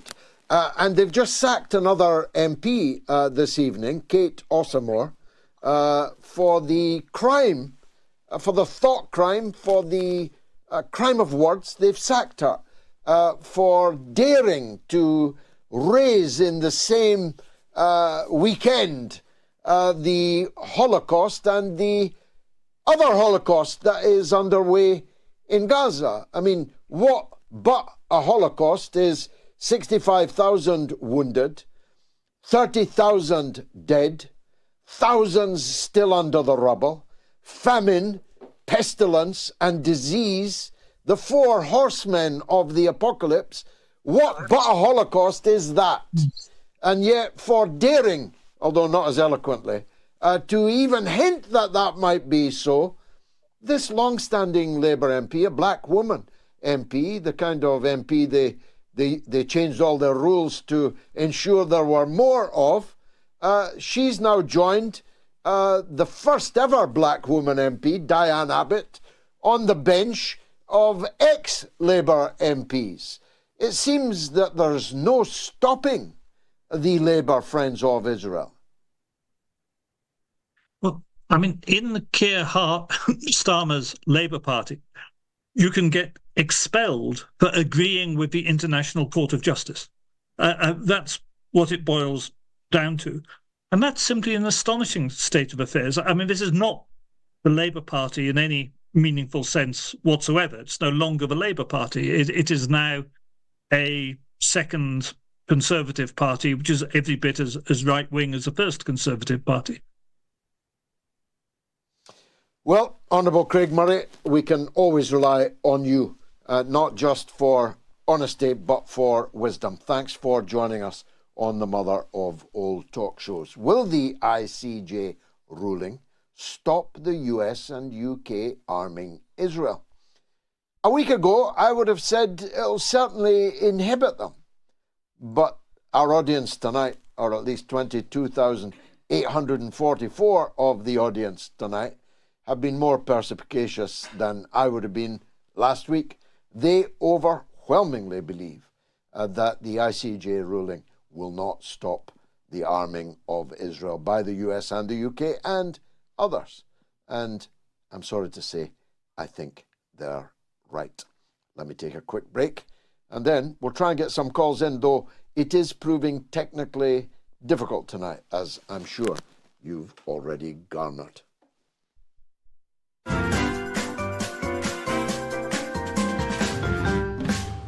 You have to remember back in 2002, 2003, there was a wish by George Bush for regime change. That's what was driving him. Nothing to do with weapons of mass destruction, which of course didn't exist in Iraq. So they had to construct some sort of formula, some sort of cover story in order to persuade the British public that intervention in Iraq was right. Now, David Kelly, as an expert in weapons of mass destruction, knew that this was untrue. He knew that there were probably no weapons of mass destruction in Iraq. That was a guy that could have brought down, the whole system. I reckon you're chaff. You've been thrown up to divert our probing. The Foreign Affairs Select Committee, that parliamentarian briefing, I think that was an indignity to him. We saw it on the news, and my very first thought was shock. Oh my God, you know, this man is in the eye of the media hurricane. He should be protected by that at least. You've got that on your hands, Prime Minister. Are you going to resign over this? I don't know the details of how Lord Hutton happened to be selected, but what was certainly the case is that he was the right kind of judge to use from the point of view of Downing Street and the intelligence services as well. Of the 21 days of hearing, only one half of one day was spent on discussing the forensic aspects. That is disgusting. We were given the Hutton report the day before. It was published. But actually what happened was he went too far. The events of 2003 were disgraceful ones in this country's history, and it's unfinished business. Those responsible for an illegal war, those responsible for the death of David Kelly, have not been brought to justice. There's been no inquest into David Kelly's death. There needs to be one. We need to make sure that those who behaved in a reprehensible way in 2003 are finally brought to book.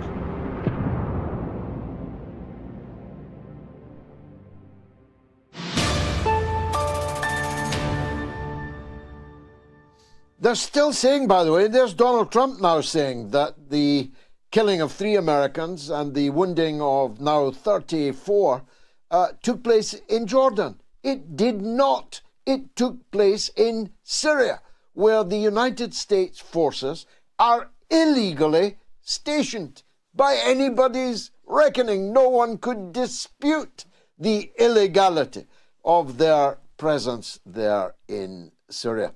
Now, although we're in the same country, at least for now, we're in different towns. Gayatri joins me from the Amsterdam. Gayatri, what's rattling on social media? Well, on that note from your last message, I have got here a message from Finn McCoy.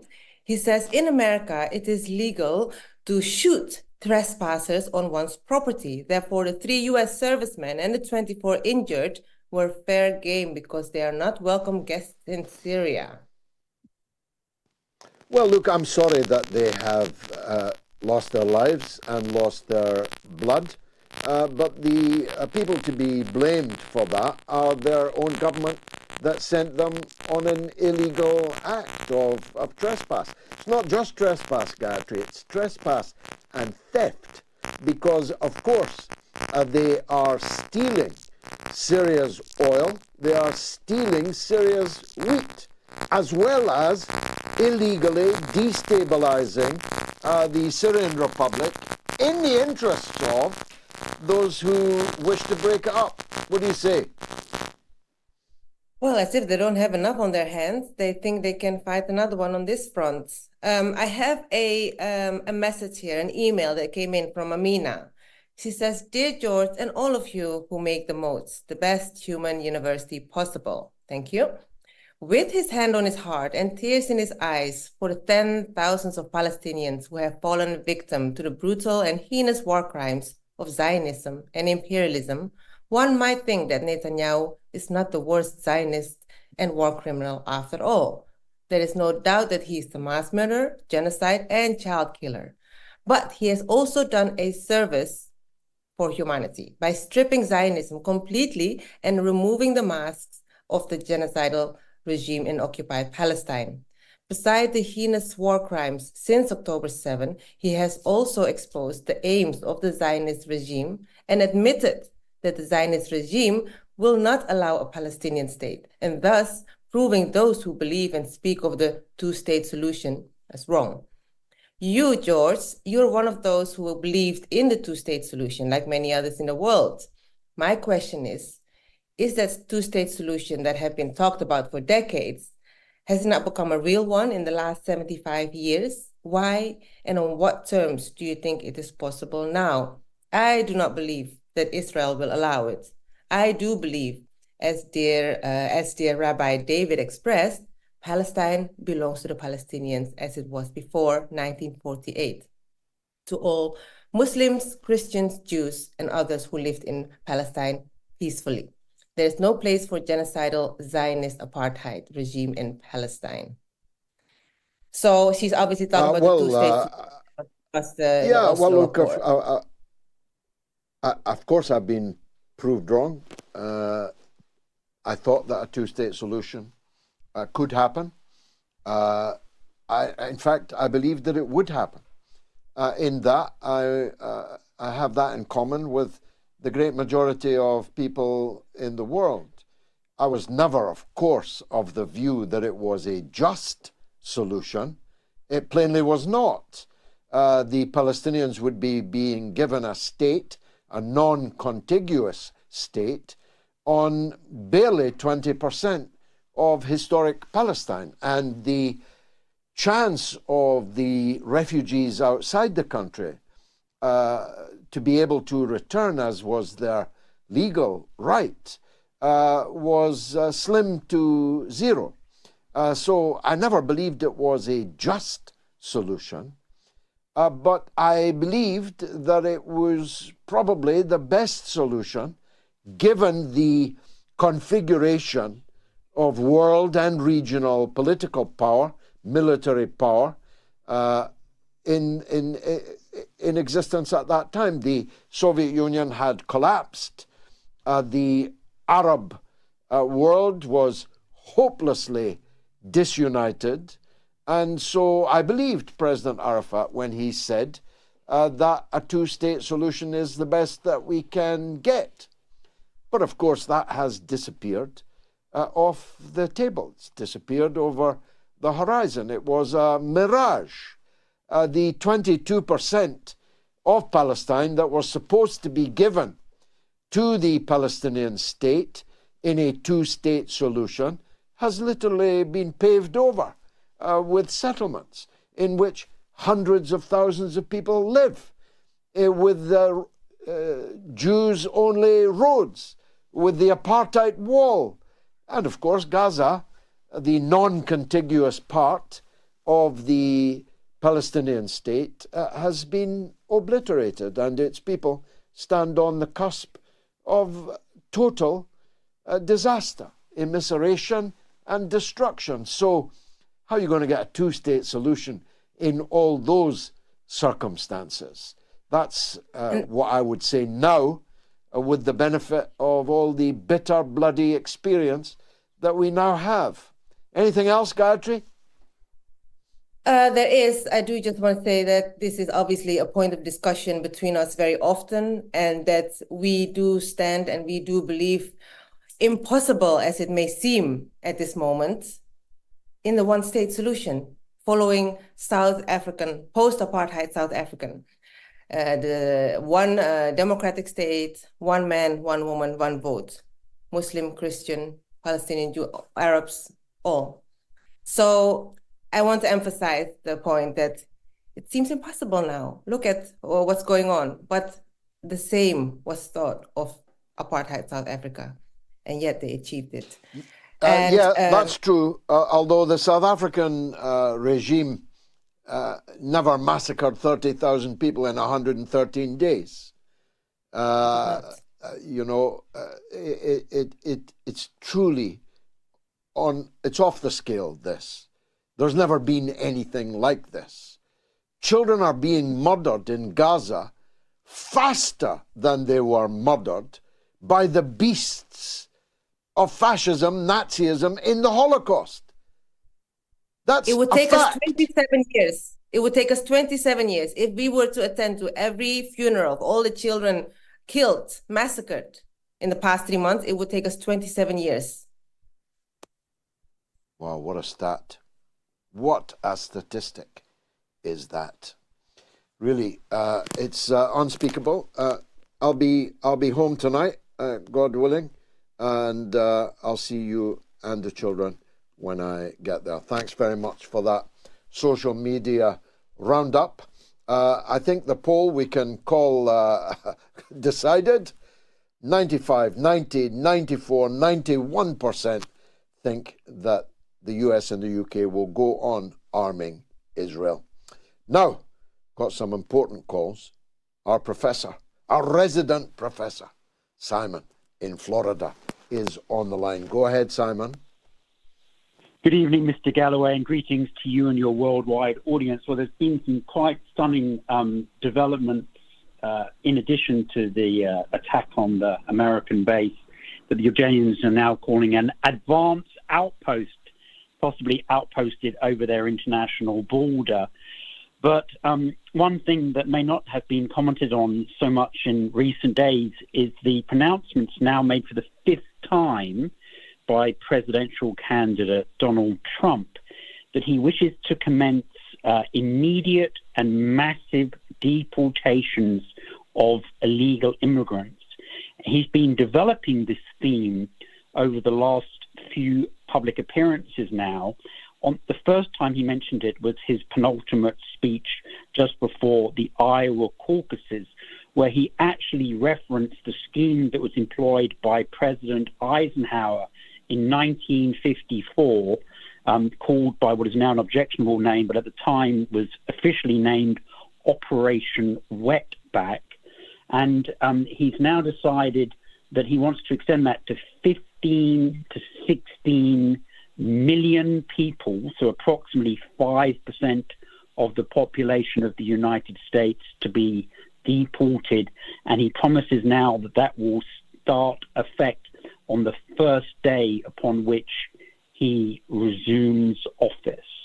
Now, today, on a similar line of thought, though with even less justification, there has been occurring in Israel what has been named as the Return to Gaza Conference. Now, this is being ably covered online by a lawyer for the Norwegian Refugee Council by the name of Ishtay Epstein, if people would like to read his X thread.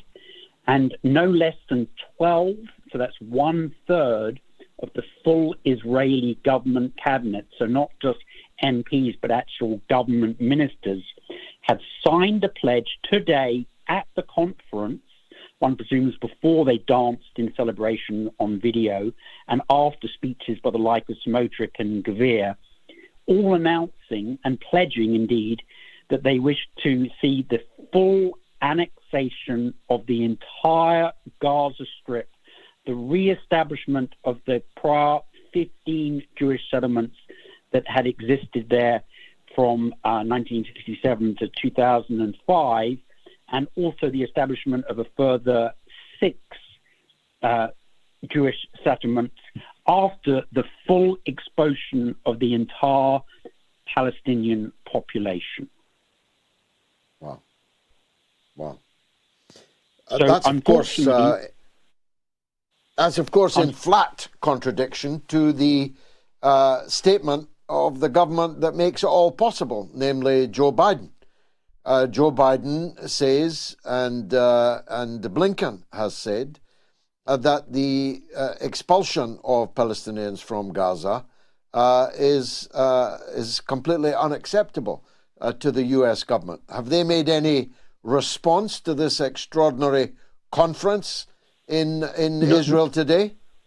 Not as yet, because obviously the perfect cover, and what is being covered by all the American news stations, is a large number of American politicians calling essentially now for war with Iran, full war.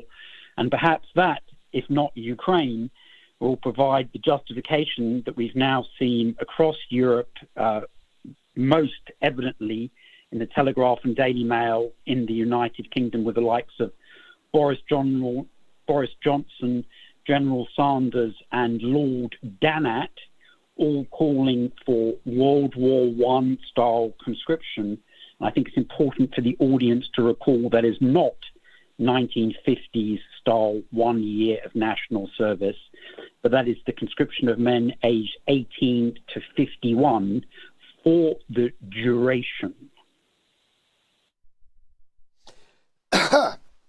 Well, there'll be a few people shuddering at that news, not least the people who fall into that age group, but those who are the fathers and mothers of people at the younger end of that age group, and so on. So how serious should we now treat the once peripheral demands of people like Lindsey Graham for that the US is actually literally going to launch a regional war, which of course could very well become a world war? Because if you ask me, Simon, I don't believe that China and Russia will allow the United States to launch a war against Iran without intervening. I don't believe that.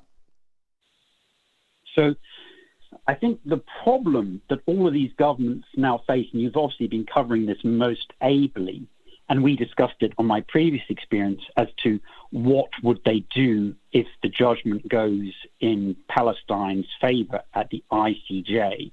Were they going to back down without necessarily admitting complicity of genocide, but simply cease the support for the Israeli regime? Or were they going to double down?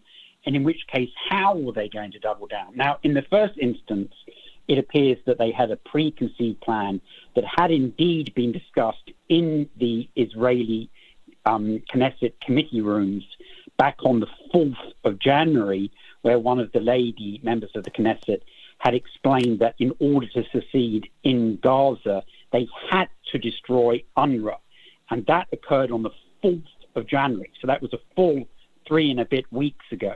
So your suggestion that this was a preconceived plan against UNWRA using evidence that was most likely derived from rather harsh interrogations, if not torture, by the IDF military intelligence interrogators, and then later the Shin Bet, after periods of temperature, sleep deprivation, and of course starvation, that was a very, very thin basis upon which to escalate into full regional war.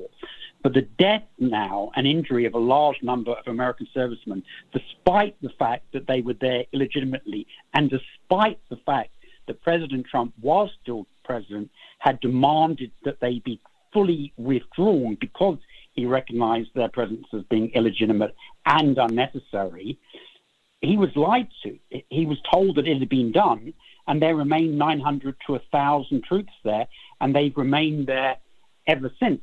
And it's been very, very clear that they essentially were a tripwire for wider conflict. It was hard to reinforce them, hard to supply them, even though the American Air Force has been practicing on airdropping supplies with their friends in Qatar in an operation called Operation Desert Hawk 2, which took place just in December. But now we have a situation just like the Gulf of Tonkin.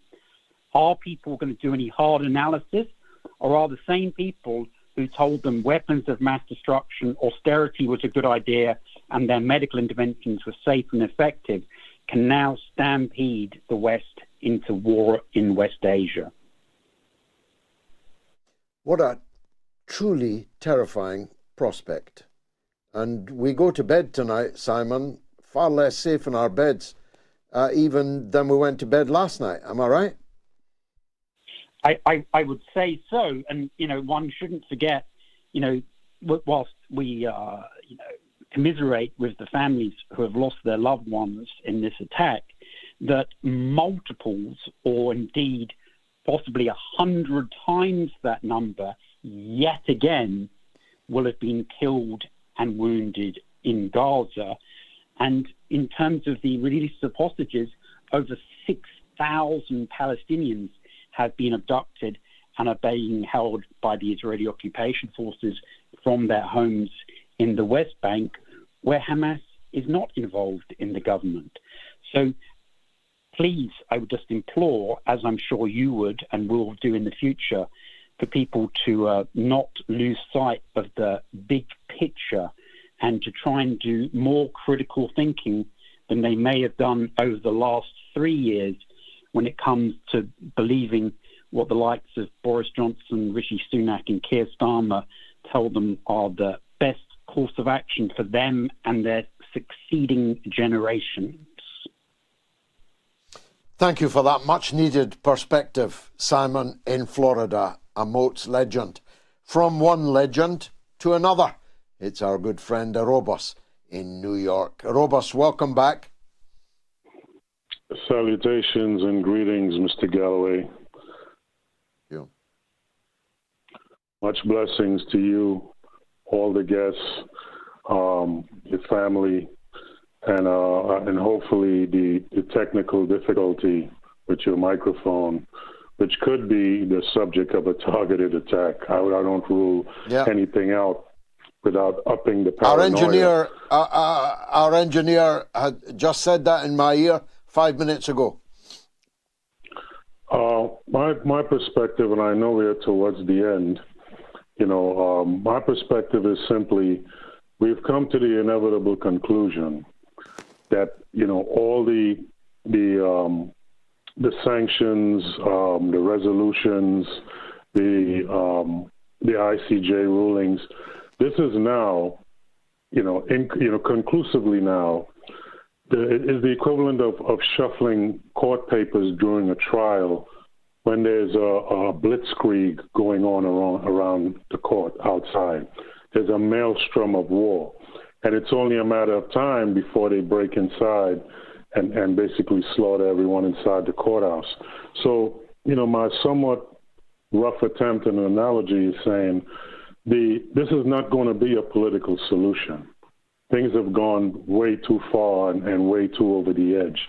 And the UNWRA situation is a commitment by these imperialists, these Western genocidal maniacs, is to stay the course no matter what. And so now, and especially with what Professor Simon has said and what you had mentioned prior in terms of the commitment, and I'm seeing it on Twitter now, they're already dancing and celebrating, going back and basically taking all of Palestine, everything, and repopulating it, and this is their dream. And I had mentioned prior that based on when this thing first started, like 2 or 3 days after October 7th, it became clear to me that any dreams of Zionist reoccupation at this point, it's going to be the equivalent of sitting on a throne of broken glass with Simtac, high explosives strapped to the bottom. They'll never be comfortable. They'll never be safe. Right? This has gone way, way too far. And now it's up to, I would say the major powers in the world, Russia, China, basically the BRICS countries, to do a physical and forceful intervention, right? Similar to what you had adumbrated eloquently, like the first day, you were on Twitter saying this. However, instead now of just sending medical ships, it has to go with air support, submarine support, artillery support. But we have to physically go in there, like apartheid South Africa, what the Soviet Union did. Physically go in there and fight these Zionists and basically take at least the north half and fix that up. And I don't see any other outcome to this. I think all the resolutions and all this stuff dancing around at this point, it's an academic exercise. And with that, I would say we're pushing up on the hour. More power and thanks to you, MOATS, and everyone. Well, thank you, Arobos. You have described perfectly the dystopian, violent, and extremely dangerous situation that we find ourselves in this evening. And my technical difficulties may or may not have been related to that. One couldn't rule it out, could one? One couldn't rule out someone kicking the door down of this studio right now and cutting me off the air. One couldn't rule out, one would be unwise to rule out anything at all. After all, when a panel of the world's top judges in the world's Supreme Court can pronounce so comprehensively as they did here in The Hague on Friday, only for that paper to be incinerated within hours, turned into ash in the mouths of the judges, turned into ash immediately with the deployment of a hoax pretext so flimsy as to be utterly laughable if it were not so utterly horrifying and indeed terrifying. And the new situation that now exists in the Levant and may exist by the morning in West Asia is something for us all to fear. Not least because if the balloon goes up, we'll all be dead. I mean, all of us. It's very important that you grasp this. This is not the First World War. This will not be just soldiers fighting in trenches. This will be a thermonuclear war in which all of us would die. Why? So that Ben Gvir can dance in a settlement in Gaza? Really? You want to die for that? Do you? You want your children and their children to die for that? Do you want your grandchildren, as yet unborn, never to exist because of that? Well, that's the situation we are now in. It's a situation more dangerous than we have ever faced before, and I lived through the Cuban Missile Crisis, lying in my bed hearing aircraft from the nearby Royal Air Force Station at Lookers in Fife flying overhead and thinking that the nuclear bomb was about to be dropped. That's how dangerous the situation we are now in. So hold tight to those you love. Hold tight to righteousness, because if we all die, we'll all face the judgment day. And we'll all have to answer for what we did and what we didn't do. Whilst I still can, I'm headed to Rochdale, where I have announced that I will be a candidate in the forthcoming parliamentary by-election. There's no date yet for the by-election. They may have wanted to call it early, but now that I'm in the race, they may want to delay it. Whether they call it early or whether they delay it, I will fight for every vote, and I expect to do extremely well. I got 21.8% of the vote in the last by-election I contested in Batley and Spen. I expect to do better than that in the Rochdale by-election whenever it is fought. If I had got 1% more in Batley and Spen, Sir KeirStarmer would now be the ex-leader of the Labour Party.